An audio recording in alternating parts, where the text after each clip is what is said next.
So in this video today we'll be again discussing the topic of scientific management so I can clear your doubts.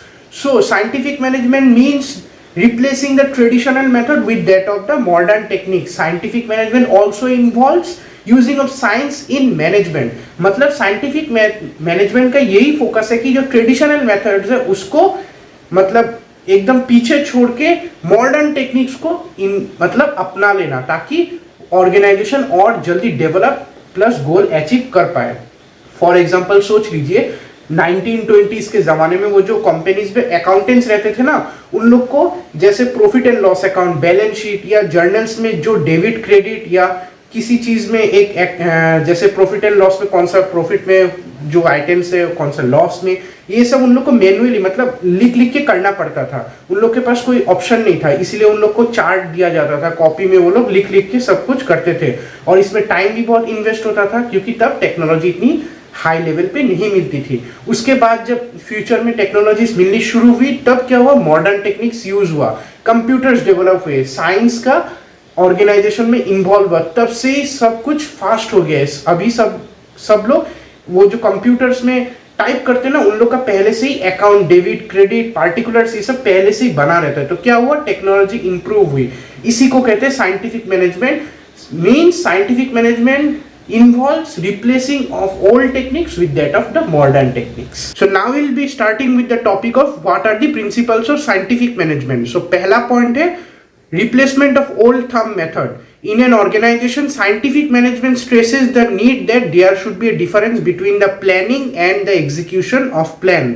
मतलब एक organization में जो plan बनाते हैं ना, वो हमेशा टॉप लेवल बनाते हैं और इन लोगों का जो काम है वो अलग होना चाहिए, और जो इस प्लान को एग्जीक्यूट करते हैं जो कि लोअर लेवल वर्कर्स है, उन लोगों का काम हमेशा अलग होना चाहिए. दोनों में एक डिफरेंस रहना चाहिए. क्योंकि सोच लीजिए एग्जांपल, एक ऑर्गेनाइजेशन में एक ही मैनेजर है, वो भी मैनेजर जो है वो खुद ही प्लान बना रहा है और खुद ही वो एग्जीक्यूट कर रहा है. तो क्या हुआ, लेबर भी बढ़ गया और ऑर्गेनाइजेशन का गोल भी किसी तरीके से भी अचीव नहीं होगा. And at the result the organization will lead to failure. Second point हो गया हम लोग का scientific selection and training of workers. इसका मतलब है the workers that are being selected and the skills and training that are being provided to him must match with the job requirements. मतलब एक ऑर्गेनाइजेशन में जब एम्प्लॉयज को skill develop करने के लिए ट्रेन किया जाता है और उन लोग का जब डेवलपमेंट हो जाता है, तो उन लोग को जो जॉब पोजीशन दी जाती है ना एक ऑर्गेनाइजेशन में, वो जॉब पोजीशन वो उन और वर्कर्स के लिए सुइटेबल है कि नहीं, ये एक ऑर्गेनाइजेशन को देखना पड़ेगा. इसी को ही कहते हैं scientific selection and training of workman. क्योंकि अगर सोच लीजिए एक ऑर्गेनाइजेशन में एक वर्कर को सिलेक्ट किया, उसको ट्रेनिंग दिया, डेवलपमेंट दिया, अगर उस जॉब के लिए वो क्वालिफाई मतलब नहीं हुआ तो कैसे ऑर्गेनाइजेशन का गोल अचीव होगा, क्योंकि उसको तो उस पोजीशन का अहमियत नहीं मालूम ना. इसीलिए scientific selection and training of workman is necessary. Third हो गया हम लोग का cooperation between workers and management. एक ऑर्गेनाइजेशन में हमेशा वर्कर्स और मैनेजमेंट का हमेशा कोऑर्डिनेशन होना चाहिए, क्योंकि if there is any kind of conflict then organization will lead to failure. हमेशा अगर कॉन्फ्लिक्ट अगर झगड़ा हमेशा होता रहा तो क्या होगा, organization will surely lead to failure. Fourth point हो गया हम लोग का मेंटल रिवोल्यूशन. मेंटल रिवोल्यूशन कैसे होगा, when the mutual relations and work efforts will be better of the मतलब वर्कर्स का जब म्यूचुअल रिलेशन, एक साथ का रिलेशन और उन लोगों का काम करने का जो एफर्ट है वो इंक्रीज होगा, तब जाके मेंटल रिवोल्यूशन फुल्ली होगा. लास्ट पॉइंट है हम लोग का equal division of responsibility. Scientific management stresses the need of equal division of responsibility among the workers. For example, the planning should be done by one person and the execution of the plan should be done by the workers. एक organisation में planning जो है वो हमेशा top level management के पास ही रहेगी और वो सोचेंगे कि कैसे प्लान को और बेहतर किया जाए और कैसे वर्कर्स को, लोअर लेवल वर्कर्स को ये प्लान दिया जाए. और वर्कर्स जो है उन लोगों का काम जस्ट ये है कि ये प्लान को कैसे एग्जीक्यूट किया जाए, उसमें ध्यान देना. दोनों का ध्यान हमेशा अलग होना पड़ेगा. टॉप लेवल का ध्यान होना पड़ेगा कि कैसे प्लान को बनाए और प्लस वर्कर्स को ये ध्यान रखना पड़ेगा कि कैसे हम लोग प्लान को एग्जीक्यूट करें. दोनों का डिफरेंस और ध्यान हमेशा अलग होना पड़ेगा. That is why there is a need of division of work in an organization. Now we'll be studying what are the advantages of scientific management. So पहला point है increase in production. So using scientific planning as well as scientific methods will lead to increase in production in an organization. एक organization में अगर scientific planning plus scientific working condition use किया गया, methods use किया गया, तभी जाके एक ऑर्गेनाइजेशन का प्रोडक्शन इंक्रीज होगा.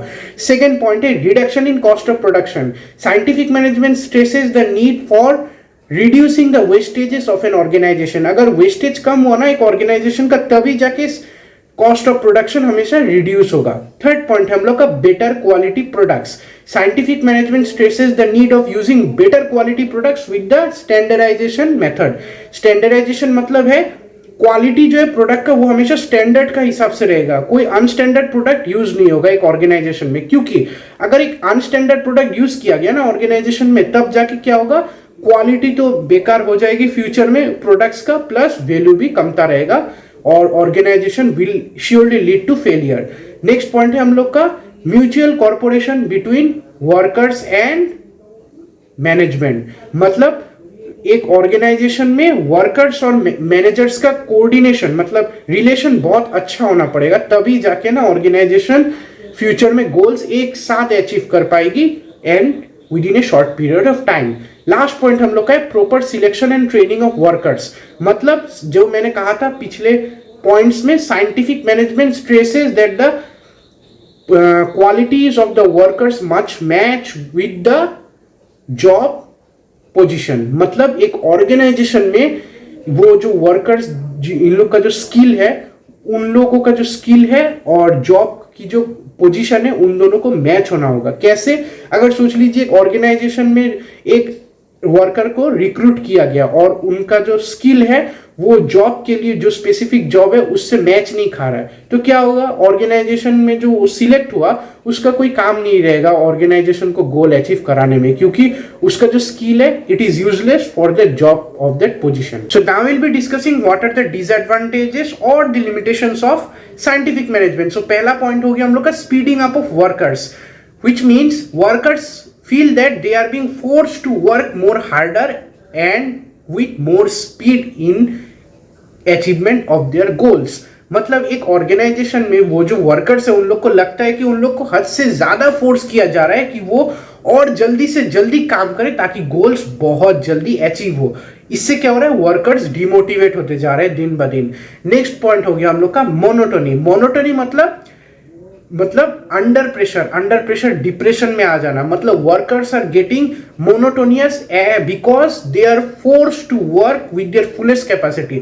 सोच लीजिए एक ऑर्गेनाइजेशन में सब वर्कर्स तो एक जैसे नहीं होते ना, कोई अपना 100% दे सकता है, कोई अपना 70, कोई अपना 80, कोई 30% भी दे सकता है ना, उन लोगों के कैपेसिटी के हिसाब से.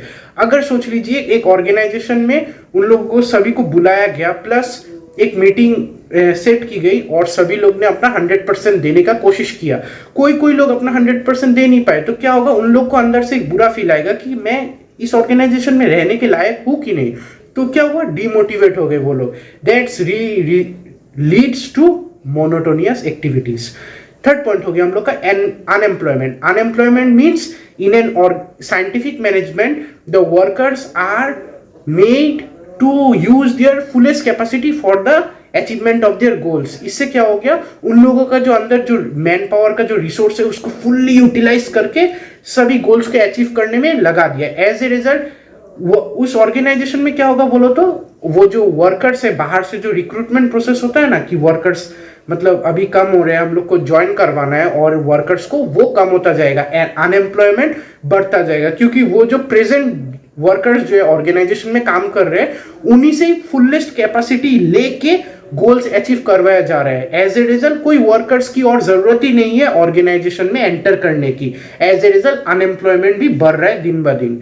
नेक्स्ट हो गया हम लोग का loss of worker skill and initiative. Scientific management is making the workers do their best as according to the machines. मतलब क्या है कि वर्कर्स जो है ना उन लोगों को एक मशीन के जैसे ट्रीट किया जा रहा है ताकि वो लोग जल्दी से जल्दी काम करें। उन लोगों की स्किल और इनिशिएटिव पे बिल्कुल भी ध्यान नहीं दिया जा रहा है। एज ए रिजल्ट उन लोगों का जो स्किल और इनिशिएटिव लेने का जो डिसीजन लेने का जो कैपेसिटी है वो दिन ब दिन कम होते जा रहा है, क्योंकि उन लोगों को just for achieving the goals उन लोगों को जस्ट बोला जा रहा है कि आप तेजी से काम करते रहे जस्ट एज ए मशीन, क्योंकि लेकिन वो मशीन नहीं, ऐसा समझना पड़ेगा ऑर्गेनाइजेशन को। नेक्स्ट हो गया हम लोग का डिस्क्रिमिनेशन बिटवीन वर्कर्स के साथ डिस्क्रिमिनेशन हो रहा है, क्योंकि on the basis of their capacity the workers that are getting wages are always different in an organisation. मतलब एक ऑर्गेनाइजेशन में वर्कर्स को ना हमेशा डिफरेंट तरीके से सैलरी और वेजेस दी जाती है, क्योंकि उन लोगों के कैपेसिटी के हिसाब से। क्योंकि एक ऑर्गेनाइजेशन में सोच लीजिए 5 आदमी ले लीजिए, 5 में से 3 आदमी ने अपना 100% दिया, स्पीड से काम किया और गोल अचीव किया, तो उन लोगों की सैलरी और वेजेस हाई होगी एज कम्पेयर टू वो 2 आदमी जिन लोगों ने अपना 100% तो दिया लेकिन दे नहीं पाए, 70% दिया, उन लोगों का वेज और सैलरी कम होगा। इसी वजह से डिस्क्रिमिनेशन की जा रही है अमॉन्ग द वर्कर्स। तो ये थी हमारी disadvantages of scientific management. So आज हम लोग ने पढ़ा what is scientific management, what are the principles of scientific management and what are the advantages and disadvantages of scientific management. So यही पर होता है वीडियो एंड हम लोगों का। और अगर आपको कोई डाउट्स है तो प्लीज कमेंट सेक्शन में हम लोग को कमेंट कीजिए ताकि हम लोग आप लोगों का डाउट्स क्लियर कर सके। और नेक्स्ट वीडियो में हम लोग लाने वाले what are the techniques of scientific management, जो कि बहुत बड़ी होने वाली है, इसलिए मैंने उसे एक सेपरेट वीडियो में आपको एक्सप्लेन करने का सोचा है। सो वहीं पे ही होगी हम लोग की चैप्टर एंड। सो अगर आप लोग चैनल में नए हैं तो please like share and subscribe कीजिए, सभी को शेयर कीजिए वीडियो, ताकि उन लोगों की डाउट्स भी आसानी से क्लियर हो सके। सो मिलते हैं आपको नेक्स्ट वीडियो पे।